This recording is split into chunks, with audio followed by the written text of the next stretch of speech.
Hello, everybody, and welcome back to the Insert Wisdom podcast episode number 8.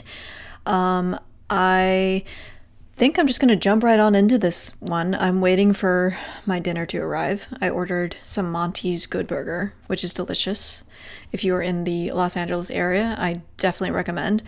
I don't know if they are in other parts of the United States or across the world, but anyway, if you're in LA, give them a try. They are delicious.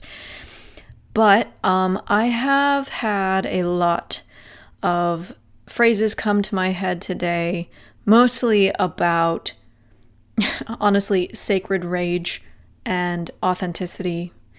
But the one that I wanted to talk about right now, quickly, while I wait for my food, is something I posted on Threads. Let me pull it up real quick just so I say it as I wrote it.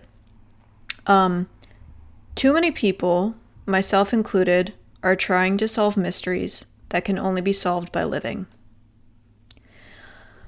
I think, the longer that I live, the more I'm becoming more clear on myself and how it is that I like to do things, the things I want to say, the things I want to stand for.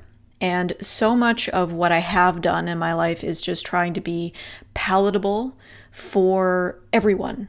And that doesn't work. I don't know if anybody's ever told you that, but trying to get everyone to like you, trying to be a chameleon that can sit in on any environment, talk to anyone, it doesn't work. Shocker, I know. But if you do that, you're essentially denying yourself, right? And I can only speak from experience. What I've learned from doing that consistently has been that I have, what is that? Is it Dostoevsky when he was like, you have betrayed yourself for nothing? The greatest fallacy that you've committed is that you've betrayed yourself for nothing. It's something like that.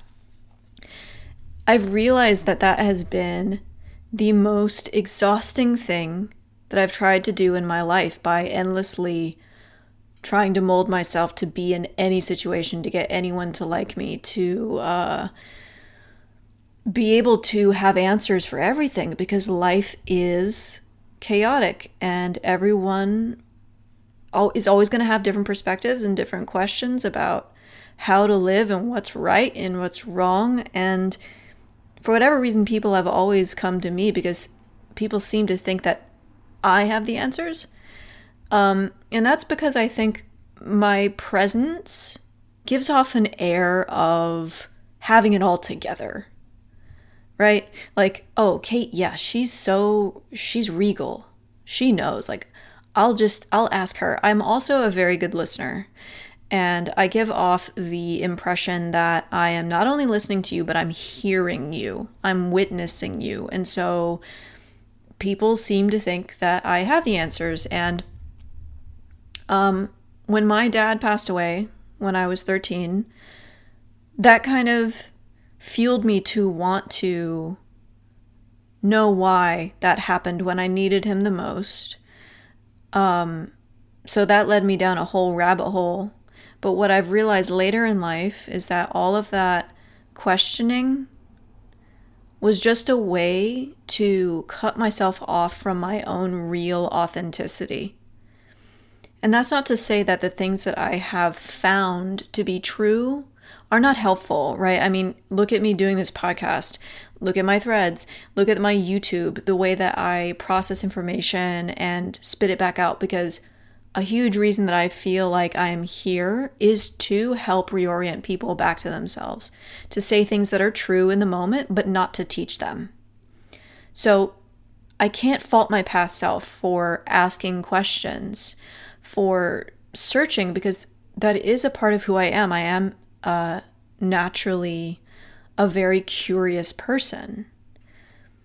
But today, I realized that is not working anymore, because let's link it back to what I said on Threads. People are trying to solve mysteries that can only be solved through living. No amount of asking questions, no amount of mental loops and what ifs and anxieties and fears and preparation, nothing is going to prepare you from just living life in general. Just going forward, diving in, and throwing your damn mind out the window. Right? And I can see now how all of these questions that I have asked over the course of my lifetime, I mean, it's been a long journey, right, of me studying other people in life in general, different philosophies, esoteric subjects, different systems like human design and Kabbalah. I can still see how asking all of those questions was important for my foundation. It was so that I could have trial and error and then throw all of those things out to live in the name of authenticity. And that's where I feel like I'm going now. I am close to people in my life who do not have these spirals, who do not think about being authentic because they just are authentic. So this episode probably won't speak to everybody. But if you are somebody who has had this existential fear of, oh my God, what if this happens? I need to know the answers. It's extremely frenetic. It's extremely self-denying. It keeps you from your authenticity of saying what it is that you really want to say. I think that's the main part of this too when it comes to asking questions, is you are treading water over what it is that you actually want to say. So like me asking all these questions all these years and just being like, is it okay now? Is it okay if I say this? Like, what if it's perceived that way? What that voice was actually saying underneath this is, oh my God, I am terrified. Please don't reject me. Please love me. Please accept me. I just want to be authentically me, but I'm scared. Right? Or I can't stomach losing something that's precious to me again. How can I guard against that? Because, losing my dad at a young age, it's like, of course, that's going to color everything I do. But it's okay. It's okay to be afraid. It's okay to not know. The only thing that I find inexcusable is using that as an excuse to not live, to not show up.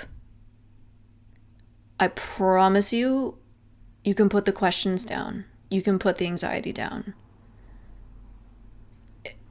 You will only authentically know who you are, what is right for you, by living your life. Put everything into living, being who you are, and the questions you have will naturally be answered. So that is all I have to say for this episode. I believe this has to have been a bit of a shorter one, but if you like these quicker bursts of podcast episodes, just let me know. I do love and seem to thrive on short form content like threads, but I think it's important for me to record and put out all kinds of content. So as always, if this resonated with you, let me know. I'm on all social medias except for Twitter. I have all of the links in the show notes. Feel free to always comment on my threads. That's usually the easiest way to talk to me if you have questions. But yeah, just don't be afraid to live if you are feeling that way. Okay, so don't forget to check out my ambiance channel. It's called The Folklore Library. Again, I'll have that in the show notes. Check out my book, Under the Same Sky. It's available on Amazon. And my Substack, because I'm loving creating there. Okay, my food is 2 minutes away. I'm so excited because it is delicious. All right. I want to thank you for listening, and I will speak to you in the next episode. Goodbye.